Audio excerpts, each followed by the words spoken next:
Should you delay retirement? This is the focus group.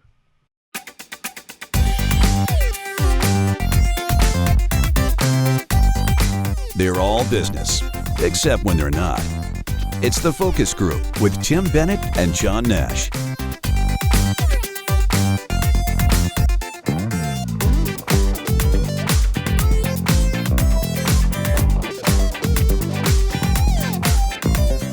Hello, everybody, and welcome to the Focus Group. Tim Bennett here, as always, with Mr. John T. Nash. Don't forget the T. Because if you do, and you send me something for money or whatever, I'm going to throw it away. Like John L. Nash the other day. Like, no, that's not me. Sorry. Yeah, well, you also are not going to be able to find you for the documentary Coded about the artist J.C. Leyendecker, right, Mr. Nash? Mr. Nash is in that prominently. I haven't seen it yet, but I want to take a look at it. So make sure you include the John T. Nash. Thanks for joining us today. And as you do every Wednesday, or on our audio feed, which is available on Saturday mornings. And you can find all of our information at focusgroupradio.com. You'll also find our sponsors there.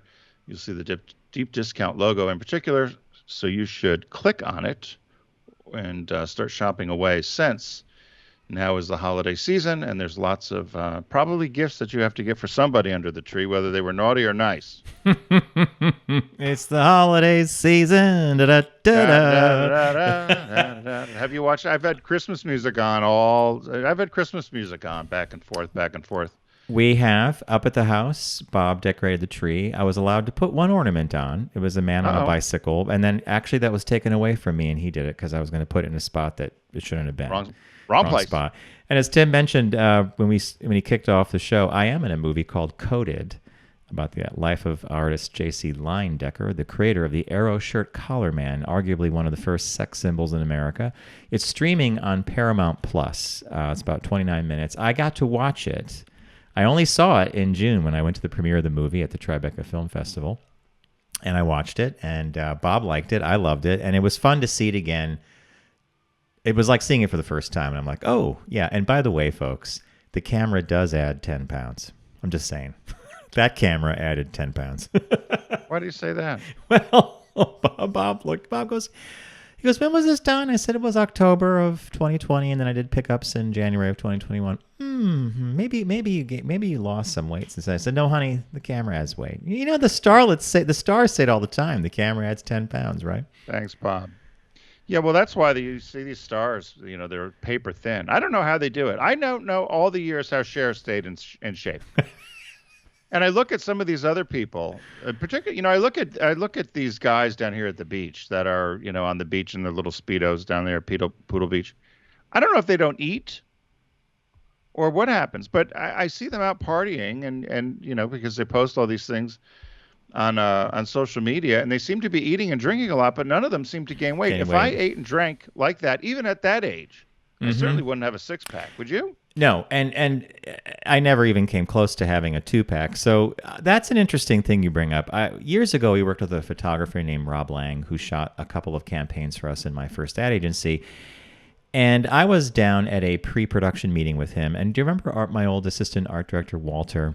Yeah. What did he have? Like, he had a funny drink that he liked, an amaretto sour. That's delicious. it. And so Walter, Rob, and I are sitting at a table, and there's a magazine with us, and it's on the cover was this really sexy guy. In fact, it was a male model who had been on the cover of Men's Health, I think, no less than 14 or 20 times. And we're like, whoa, I want to look like him. And Rob's like, oh, I know him. I photograph him all the time. And he used to play on a tennis team when he was in college. And I said, wow, and Rob goes, you don't want that life, the photographer. I said, what do you mean? He goes, every Sunday night, he's in the kitchen with a scale and with all this Tupperware and plastic bags. Every single meal is measured to the it's a quarter cup of this, it's a half a cup of that, it's 2 teaspoons of that. He never varies from it. He literally sets up his entire diet for the week on a Sunday. It takes like 2 hours to get all this prep done. So he goes, you want that look? This is what you have to do. And I'm like, oh, well, I'll be happy with my 2-pack. Right. Well, they appear to have no fun, but these guys all seem to be look like they're having fun. But I laugh every time I look at them because I'm thinking, well, enjoy it now, kids. Well, Because, you know, when we were in the Pines many, many, many moons ago, we had house guests that were staying with us from Los Angeles, and they were slimming up for Gay Pride New York. And one of my housemates the next day on the beach says, "Did you catch that scene in the bathroom last night about what was going on?" I'm like, "No, what are you talking about?" It might have been Trish, and she's like, well, you know how they stay so thin, and I'm like, no, and he just opens his mouth and he puts his finger in and I said, "You are kidding me." So he got up in the middle of the night, and one of them was like throwing up in the bathroom after the guacamole and chips and all the pasta, and I just, yeah. It's a way to lose weight, right? Not the the former mayor of Philadelphia and then Governor Rendell. He was famous. He would chew and then spit it out he would chew it and spit it out. Really? Yeah, just try to stay thin. Of course, now he's not in very good health, but he would. I knew a couple of people that worked with him on his staff, and so he used to love cheesesteaks and like all that kind of fatty food. So he would put it in his mouth and chew it to get the taste, but then he wouldn't swallow. He'd spit it out. It was disgusting. He had all these like barf bags around, spit up food. It's so, I don't even know how people learn that. Like, where do you learn that from? Let's be real. If we really wanted to cut down on some pounds, my doctor said to me in my last physical, do yourself a favor and look at your sugar intake and cut it in 3/4, and he goes, a month and a half later, you'll lose 5, 6, 7 pounds, no sweat. I'm like, all about sugar, huh?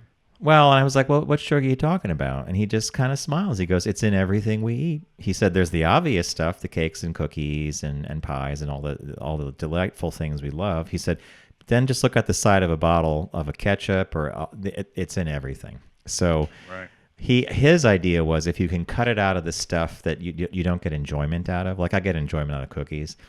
Do I need it? I don't use a lot of ketchup personally, but if I was using a lot of it, I might try to find a low sugar ketchup. It would taste like crap. Yeah, exactly. Remember the time you were going on that hell-bent trip when you hired that one nutritionist and she was giving you those no sugar brownies or something? You're like, oh, these are really good. No, they are not. No, really I brought good. them in. They were Eat disgusting. The regular brownie.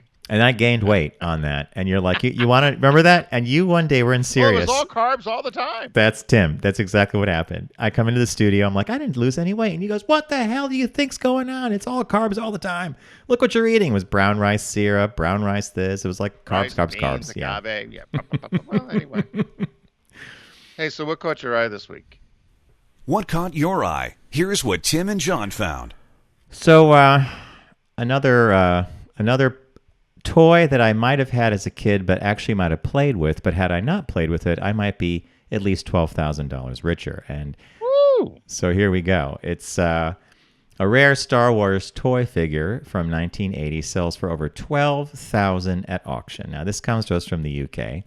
I think in the UK they might not have played with these toys because I've had a couple of these stories come out of England where they've found garbage bags filled with mint-in box toys, whatever. A figure of Princess Leia Organa was in its original packaging, which featured a rare picture card, also known as a transitional card, according to SWNS. We'll get into that in a minute. Expert Nick Dykes of Vectis Auctions and Stockton-on-Tees, you got to love their names over there, Stockton-on-Tees, UK, told the news agency that the Princess Leia figure in its rare packaging could be one of just a few in existence. And by a few, we probably mean 3 or 4. Dykes told SWNS that the figure was part of a collection made by British toy company Palitoy and released in 1980 to coincide with the release of The Empire Strikes Back film in the Star Wars franchise. Personally, folks, The Empire Strikes Back is my favorite Star Wars movie. If you're looking at this on YouTube, where Palitoy, the company that I just mentioned, is located, usually it says Kenner, and that's what caught my eye about this. It's like, because in the U.S. it was Kenner. When Palitoy originally released the toys in its collection, the packaging for the Princess Leia figure had only a waist-up picture of Princess Leia. However, that packaging, which is also called the transitional card, was soon replaced by packaging that had a full-length picture of the princess. We think there are only a handful of these transitional cards in the world, maybe 4 or 5. This is certainly the first one I have sold. The buyer, who was also unnamed, purchased the figure for about £9,000, $12,407. I knew this example would get a lot of excitement, but I did not expect it to go for as much as it did. He also told the news agency that figures from that same line, with full-length pictures, so it's like head to toe of the character, in their packaging could sell for up to $1,900 a piece, while toys in the same collection that have been taken out of their packaging could sell for about $80. Now, I saw this, and you know what I thought of? The first thing I thought of was Tim and his brother and their Batmobile. Oh, yes. Mom, where's the Batmobile? And that was, you did things with that Batmobile. It was a pedal car, right? Like a little pedal car? Yeah, it was the little battery. Well, it was a battery car. Battery car. You had a battery car? Wow, Tim, that's... My uncle got it for my brother, I believe. My brother was smaller than I was, so he could get the toys to ride on. I got the hard metal things that you couldn't bust because I was bigger. But my brother had this Batman. That's I feel like shedding a tear. Your brother got the battery car and you had to get the hard metal pedal car. Okay. Anyway, he got the big wheel. I didn't get that either because I'd have broken the big wheel. But so he had this little Batmobile, which was fantastic. I mean, it looked the same with the wings, the whole deal, and you could ride it. And then we used to horribly, we would stick a scarecrow on it around when it would get dark this time of year. And then as the car was coming down the hill, some kids were hiding down, ducked down behind the stone wall, and they'd say, "Let it go!" And then you'd shoot it down the driveway, and it would fly out into the street, and the cars would slam on their brakes, and we all thought it was funny. Yeah, I'm laughing because the kid in me also thinks that's funny, but it's very dangerous. Now I'll be the adult. It's very dangerous. The Batmobile never got hit, but it did get abused quite a bit. And my mother saw one of these stories like you're doing, and she was hunting for this. She thought it might have been in the attic. I'm like, Mom, that thing's long gone. So yeah, we were all looking for the Batmobile because if you had one of those things, I forget how it was like $230,000. Crazy. Mm-hmm. And, my mom said to me something similar the other day. She goes, "Are there toys that you did not play with?" Like I'm like, no, we played with them all. They're dirty. They're yeah. So my mom is up there now going in the attic finding toys that my brother and I had, that my nieces played with, and now my great nephew is going to be playing with, that are probably 55, 50 years old. So it's think about having a great nephew. Wow. So what caught your eye? So mine is I read this story and I just laughed because I thought it was hilarious, and then as I did a little research I found out that it's a pretty common thing. So this story is about Penny the fox. And Penny lives in the dunes in Ocean City, Maryland, which is about 45 minutes south of where I am in Delaware.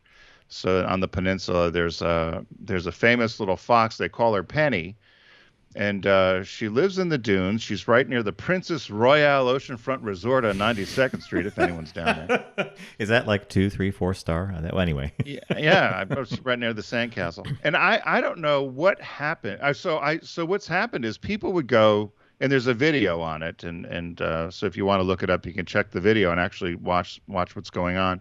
But people would go from the resort, and they would go kick their shoes off at the beach at the dunes, and they'd go walk in the water. Didn't want to get the shoes wet, but they'd come back and a shoe would be missing. Just one shoe, or a flip flop, or something would be missing. So people would then start people would think, ha ha ha, somebody joked, took my shoe, or maybe someone took my shoes by accident, because people would all kick their shoes off there by the dunes and then go into the water.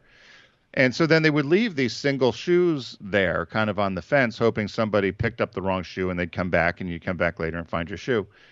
Well, it didn't happen. These shoes just kept disappearing. So this one guy, which I thought was hilarious, he said he was doing a story about these missing shoes and trying to find who was stealing these shoes. They thought it was somebody in town.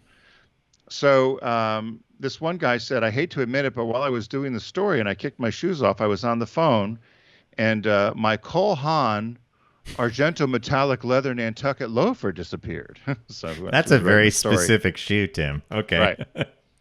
And so he goes back to the hotel and says, "You're not going to believe this. As I'm doing the story, he goes, my shoe's gone." Because I didn't.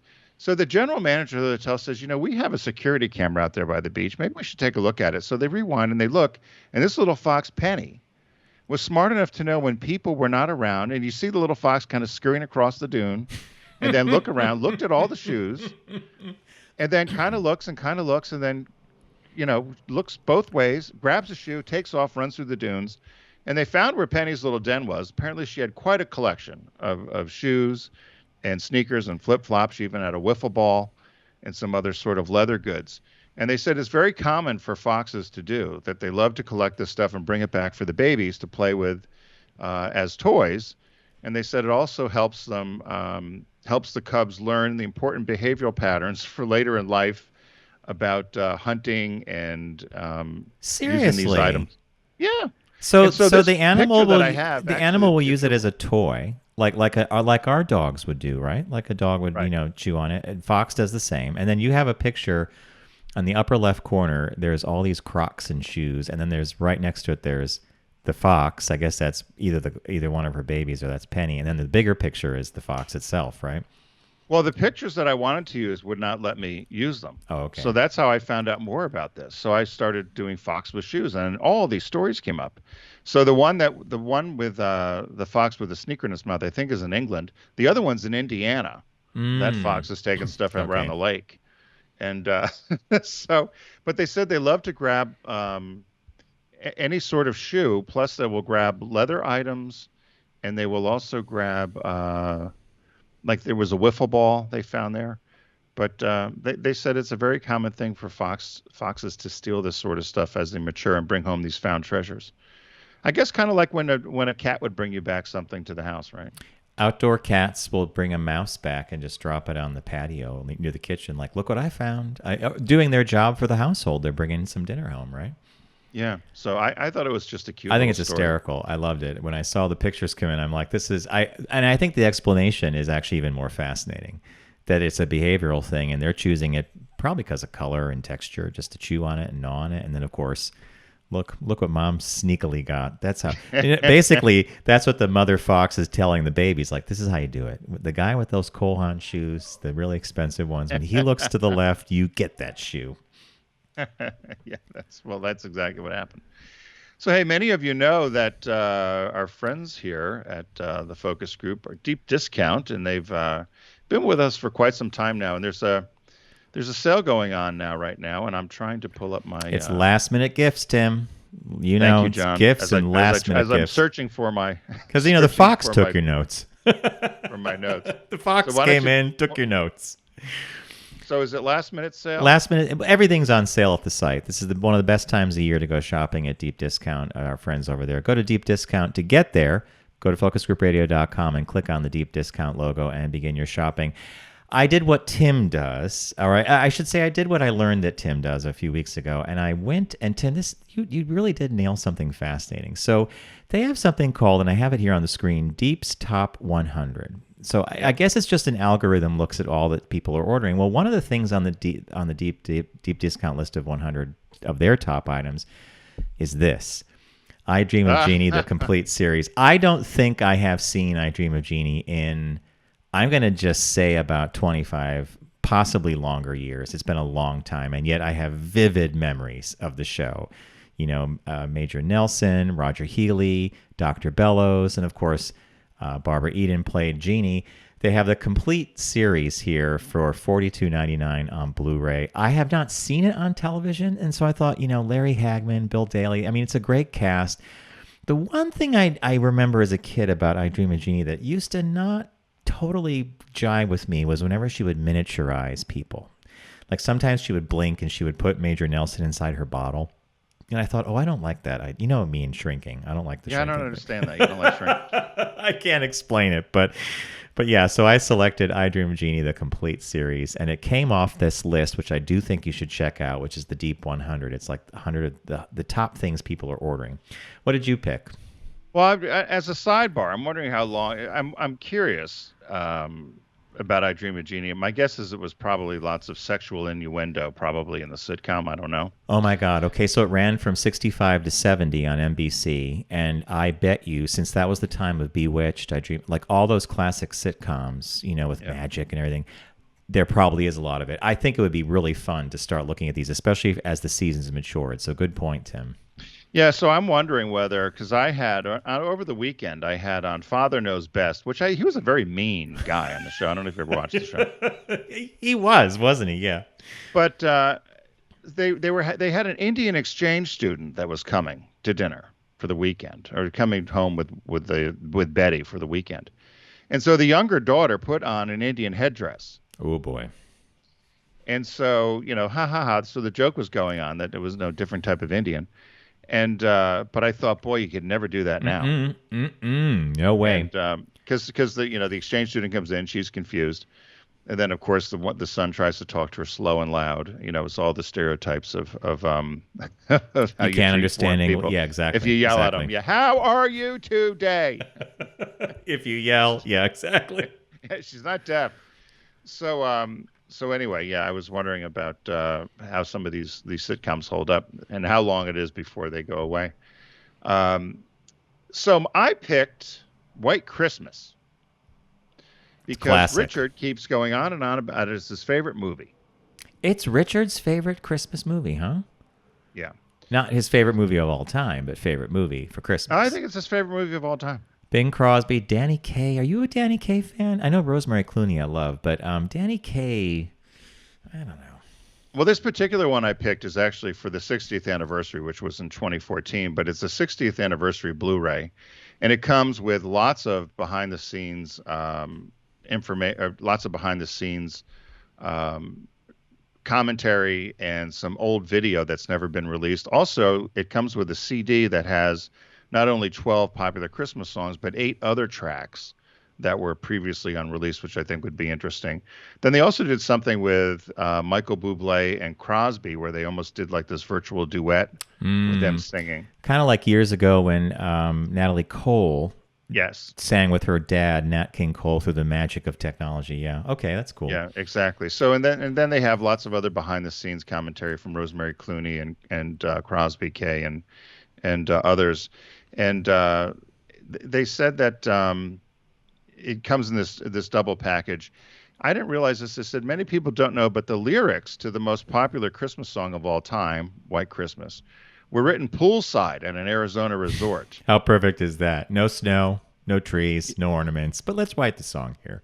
And they said there's also a feature about the writing of the song, which sheds light on the genesis and the popularity of this best-selling single in American history. I didn't realize it was that high up there. But lots of little tidbits. I always love when they package things like this that have lots of other Extras. bonuses in them. Love extras. So make sure, So make sure if you're at Deep Discount, you look for the one that's the 60th anniversary edition. In Blu-ray, it's under $15, so you can't beat it. It's not a bad It's a 4-disc set for $14.56 with all that extra content. That's not even a movie. Yeah. That's not even a ticket to a movie for one person. So that's why we love Deep Discount. The release this week is a movie that I have been a show and a movie. It was a Broadway show. It's now a movie. I'd like to see it, and I've always been told I've misinterpreted this. It's called Dear Evan Hansen. You've heard of Dear Evan Hansen? I haven't, but why did you? Well, I always assumed that it's about a boy that's in a cast he throughout the whole play, and I always assumed that there was something about his relationship to the other kids in school, namely that he might have been gay, but that's actually not the case. Socially awkward teen Evan Hansen wrote a therapeutic letter of encouragement to himself, only to have it taken by standoffish classmate Connor Murphy. In the wake of Connor's subsequent suicide, the Murphy family believed that he composed the note for Evan, and Evan's decisions to play into their misconceptions will have stunning consequences. So he writes a note to himself. This young man, Connor, gets it. There's an unfortunate suicide. The family finds the note that Evan wrote to himself that Connor stole, and then thinks that there's something about a relationship between Evan Hansen and Connor, and that's not exactly the case at all. And friends who have seen the show or seen the movie said, no, you got to see it, and you'll it all gets explained. But it's great cast. Amy Adams is in it. Julianne Moore. This is the movie part. Ben Platt, who plays Evan Hansen, I believe played him on Broadway as well. So this is a film I didn't see when it came out, but now that it's available, it's here at Deep Discount for $22.99, and it's Blu-ray, DVD, and digital copy all in one thing. It's a great price. So, wrapping up, it is a site-wide sale. It's the last-minute gift sale. It's great Christmas stuff. Everything's on sale, and there's always a great price at Deep Discount anyway. And before I continue, I want to let you know that if you buy something from Deep Discount between now and the end of the year, send us a photograph of what you bought, maybe with a packing slip, to letters@focusgroupradio.com. And I will send you a pair of famous Focus Group Radio socks. A number of our listeners have already taken advantage of the idea, and I've sent out a bunch of socks, which I'm always pleased to do. So again, a picture of your item and the packing slip to letters@focusgroupradio.com, and you'll get some Focus Group Radio socks. Okay, so site-wide sale, Christmas, last-minute gift buying. I picked I Dream of Jeannie, the complete series, and I laugh when I say it because I used to love this show when I was a kid. And, Major Nelson was an astronaut, too. It checked a lot of boxes. Tim picked Richard, his partner's favorite movie, possibly not just Christmas, but favorite movie, White Christmas. And it's not just any old version of the movie. It's a 4-disc set that comes with a lot of behind-the-scenes content and interviews and music. So this is a good one to get. And the release this week is Dear Evan Hansen. So we are going to take a quick break, and when we return, folks, we have a business birthday for you and some shop talk, so stay with us.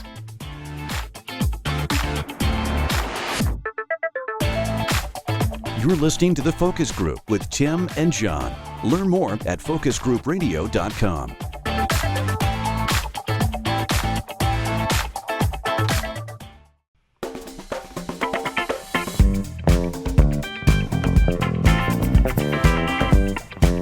Now back to The Focus Group with Tim and John. Available pretty much everywhere.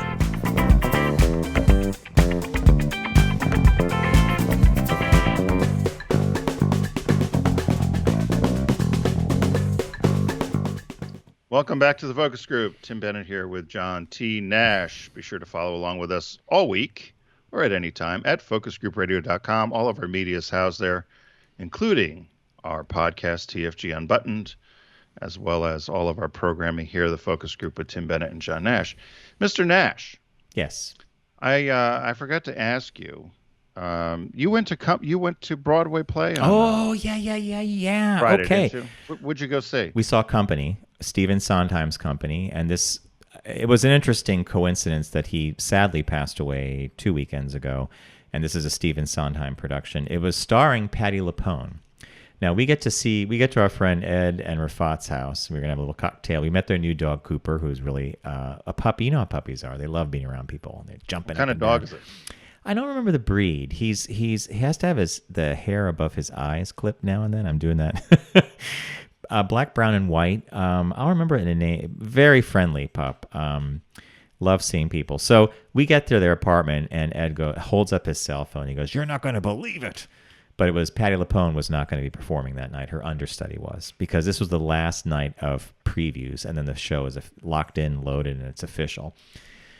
Rafat was not happy about this, and he's like, "We should get our money back." And Bob and I are like, "We haven't seen a show in 2 years. We don't care who's singing. I'd love to see Patti LuPone. I've seen her before." We went. They had this thing down like clockwork, Tim. They had a whole separate line where you had to have your vaccination status checked. You had to have a mask on. We get in. It was such an amazing night to be in a theater with a lot of people and to see and the show, they did a really good job with the show. They've updated it. They've changed the gender of some of the characters. So a male lead might be female now. They have a gay couple in there that Sondheim may or may not have had. I doubt it when he wrote it originally. But it was really well staged, lots of fun, and we had a great time. So, yeah. Did you have to wear your mask? Whole time. They want you to wear your mask, yeah. But everybody was seated as you would traditionally seat. Yep. They didn't have all spacing in. Correct. We were packed in. Did you have to wear a mask? You did. They in fact, during intermission, ushers would walk up and down the aisles with these yellow signs. I forget. It was a funny phrase about being masked. I forget. Bob made notice of it, and we laughed about it. But it was. I felt fine. I'm sure that some people. Well, I'm not sure, but someone could have lied about vaccination status or whatever, and I know the new variant is out there. But I felt fine, and especially just wearing like a surgical mask, I was fine. Most people, I saw a lot of people with double masks even, but during the course of the evening, I felt airflow from, I wasn't cold or anything, but you could feel airflow moving, and that was one of the big things that they did when they reopened Broadway was HEPA filters, the whole bit. So that was a lot of fun. And it was. Was it a Friday night? Friday night, it was packed. I don't think there was an empty seat in the house. So was the city busy? Was the city busy? The city was also quite packed. I just came up from a lunch downtown in Tribeca, and I have not been on the train this crowded in a long time. In fact, I kind of got slightly nervous. I mean, New Yorkers are pretty good. I would say it's a 95% compliant crowd. One or two people on the subway car may not be wearing a mask, but everybody else is paying attention and doing it. So I would say the city's getting back. It's getting back. That's good. That's good to hear. Now, before you do business birthday, do you have a favorite Christmas movie? Well, I have a favorite holiday movie, which was Home for the Holidays, which was more about Thanksgiving. That's the one with what's her name? She was in The Big Chill. Yeah, I'm gonna forget everybody's names. And it's the guy the dysfunctional family at Thanksgiving. Yeah, and there's the brother who later on went on to be Tony Stark, or I'm forgetting his name now too, the actors. But that's your holiday favorite movie? I think so.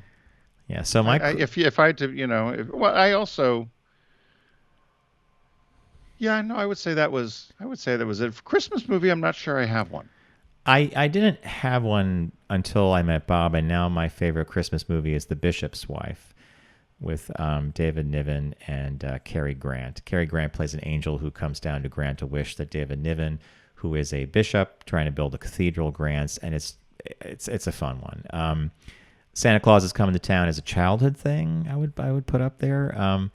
And then there's Holiday Inn, which is another Bing Crosby vehicle where they go and sing and dance at a theater in Connecticut somewhere, and they do these huge stage numbers at what's supposed to be a barn, but that's Hollywood.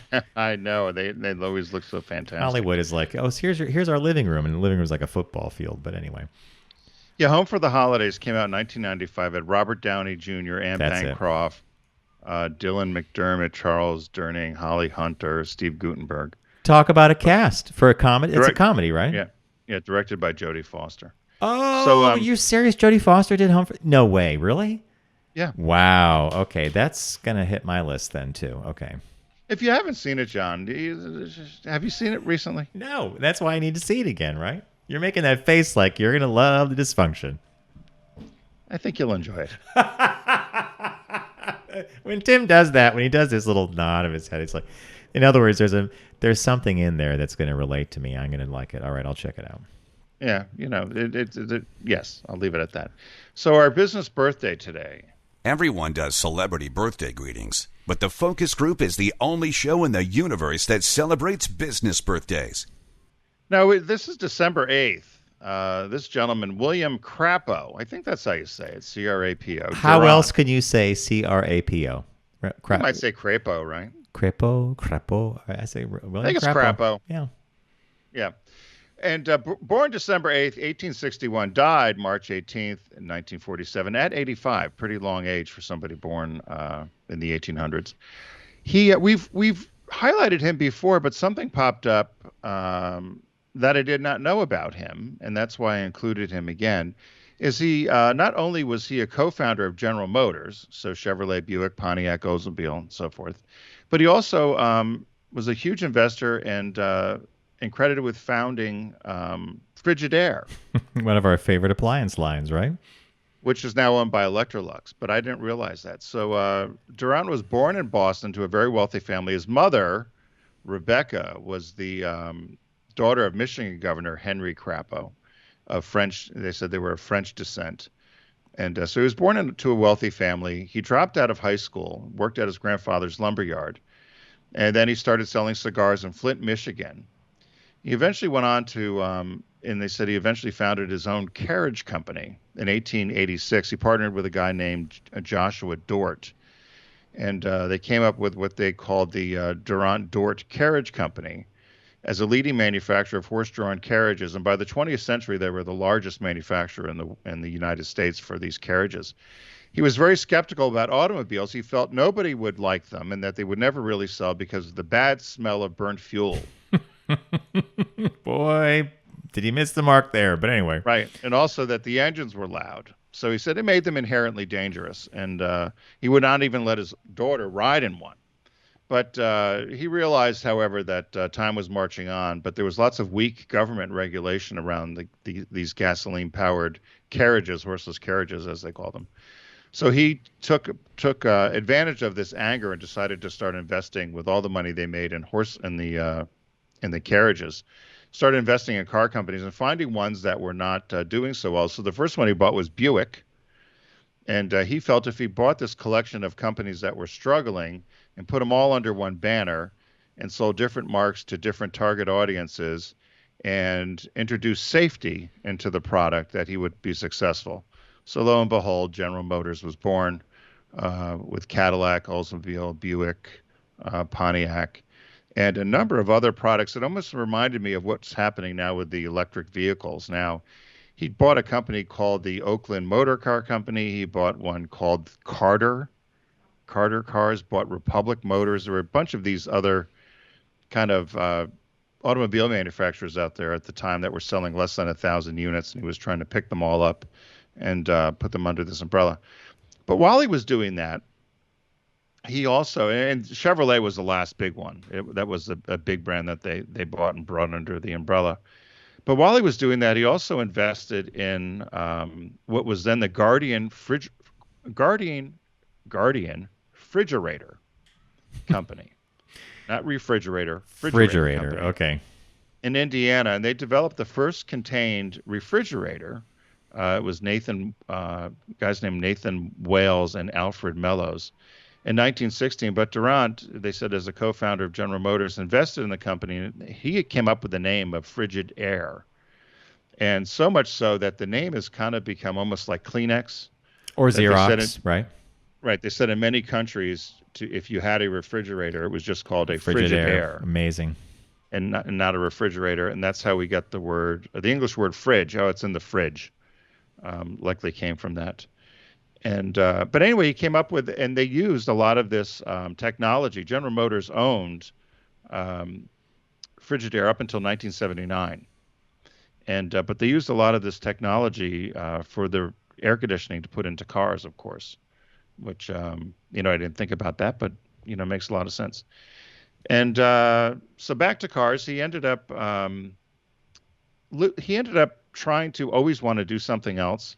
And they said up until the day he died, he tried to invest in a mine in Nevada, a cinnabar mine. He thought the U.S. government would scoop it up because of defense contracts. That didn't happen. Cinnabar? Like what is that? That's a mineral? Yeah. I looked it up. I was bored. Okay. I can't tell you much more about it. But I guess enough said on cinnabar. Yeah. Yeah. It was used. It kind of has a cinnamon sort of color, dark red color. He also, they said his final money-making scheme happened right before he died. He tried to back a hair tonic venture, but he was always getting involved in something and investing in something. And of course, General Motors, though, was really the king of all things that he did. So happy birthday to William Crapo Durant. Durant. William Crapo Durant. You're probably right. It probably is Durant, right? Or Durant. Hard to say, right? Yeah. He said they were also credited coming out with coordinated colors for appliances. That was his idea. Oh, really? That makes sense. Yeah. And think about that when you think about the 50s and 60s, how kitchens used to look with that, all that avocado color, like all that stuff. Wow. Right. Not a bad birthday. He also tried to buy Ford Motor Company, but we know that didn't work. I'm surprised there's not been, maybe there has been. I'm surprised there's not been some sort of movie about him. Am I wrong? Was there a movie about him? I don't remember. No. No. I remember the movie that Jeff Bridges was in about Tucker. Remember about the car manufacturer, but this no. Yeah, and if you read when you read a lot about him and all the other things he did, it certainly would make for an interesting movie. Of course, if we had all the money in the world, John, we'd have somebody write the script. There you go. Yeah. So there you go. So our shop talk, Mr. Nash found, and John and I go back and forth on this all the time, and I don't know if we've ever been in agreement. We've had lots of advice from people about retirement. So this article is entitled "The Best Reason of All to Postpone Retirement," and it's not financial. So, which I thought was interesting. But I always said, or we had been told by a number of financial people, that you should take your Social Security as soon as you're eligible. Yeah. We debate about eligibility, though. So early eligibility is 62.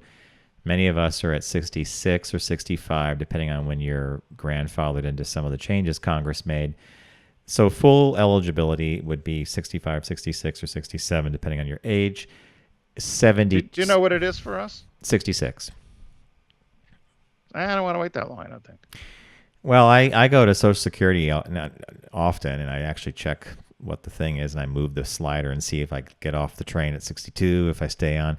And then, of course, if you stay to 70, 72 and you withhold getting the benefit, then it's a very big payout. But most accountants and actuarials will tell you that if you wait till 70-something for the bigger money, you're not doing yourself any favors, because taking it when you are 66 or 67, you'll eventually have taken as much out as if you had waited or something like that. The calculus of going earlier at 62 is a harder one. But in this study, a compelling reason to perhaps put off retirement, the conclusion they came to from a group of interesting research projects is those who work longer experience less cognitive decline. And the author said, I don't know about you, but that alone would convince me to postpone retirement, even if there were no financial reasons to do so. So the cognitive benefit of postponing retirement was documented by a study that was published in September of this year. And it looked at, they used some novel statistical techniques to look at Health and Human Services data, other data that universities have collected to kind of get a map of what we're looking at here if you retire early versus later in regards to cognitive decline or cognitive ability. And he says in the article that, it's not about, you could choose to retire, quote unquote, but maybe you want to be doing something that keeps you busy and active.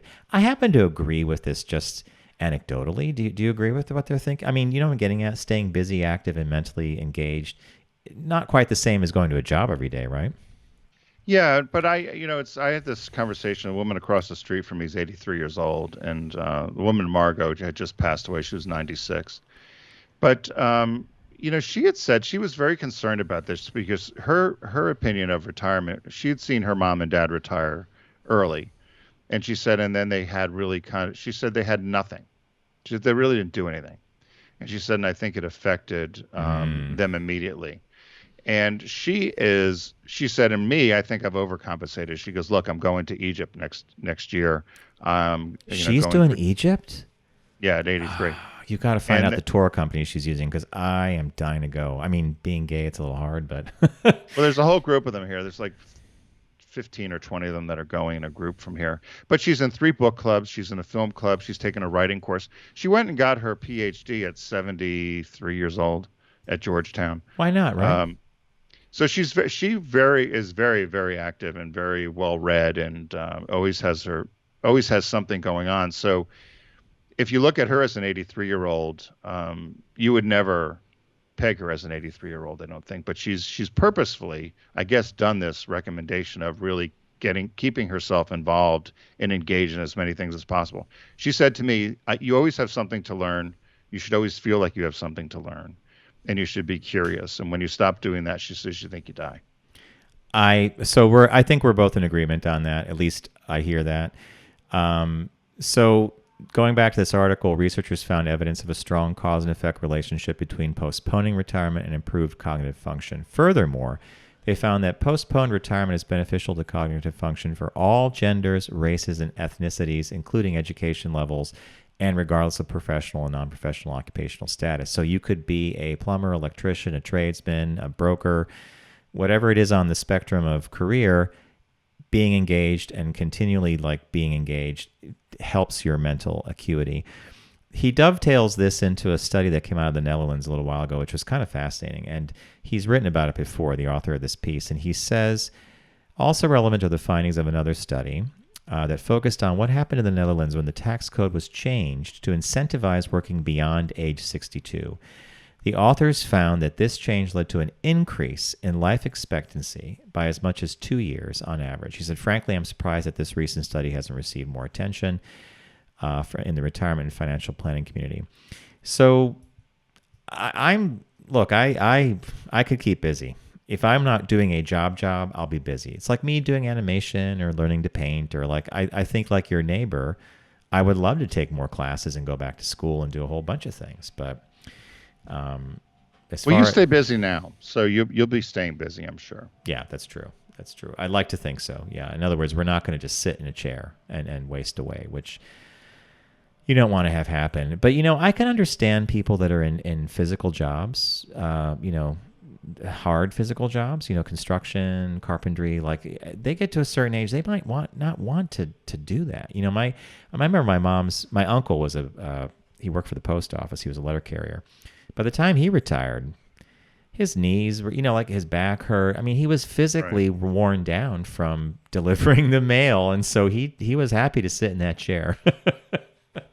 Yeah, no, I can, my brother's that way with his knees. He's a carpenter. It's the same thing. I think his body from being on your knees and doing that very physical work, takes a toll on you. So yes, you could see where that would change. But so this gives you permission though, John. I think you could still retire a little earlier if you wanted to, as long as you keep yourself busy so you can keep your cognitive skills up.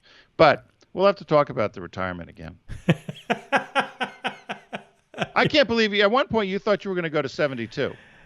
Yeah, I've decided to change my mind on that, and I've scaled things differently. Last time I talked to my advisor, I was like, "Remember I said I was going to work till 72?" He goes, and he laughed. He goes, "I'm assuming you would like to do the normal retirement age now." And I said, "Yeah, kind of." He said, "Okay." He goes, "Many of my clients, like you, who in their early 30s, perceive that they're just going to be like a rocket ship, and 70 is nothing." Until you get to 70, right? And then you're like, yeah, maybe I don't want to be doing this. So I just think there with a boatload of money with your hand down your pants. It's not going to do you any good. Enjoy yourself. Says the councilman. All right, folks, we're going to wrap it up for the day. We want to thank you for joining us here on the Focus Group. Remember, it's focusgroupradio.com is the URL of our website. And we want to thank Deep Discount for being a partner of ours here today. It's a site-wide sale. Again, the movies that we profiled or the shows, I looked at I Dream of Jeannie, the complete series on Blu-ray, which might be a very fun romp down memory lane. Tim picked White Christmas, and it's not just any old version of White Christmas. It's a 4-disc anniversary edition Blu-ray. It's $14.56 for a lot of content. I think it's a great value there. And the movie this week is Dear Evan Hansen. And I want to remind listeners that if you buy something from Deep Discount between now and the end of the year, send us a photograph. Just take a pic with your cell phone of the movie you bought or the show and a packing slip.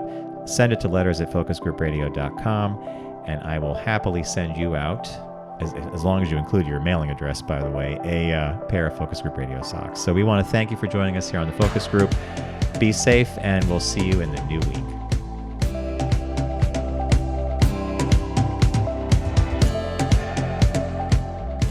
It's the Focus Group with Tim Bennett and John Nash. Accessible on all platforms. Subscribe, like, and rate us on your platform of choice. Learn more at focusgroupradio.com. That was a stunning focus group.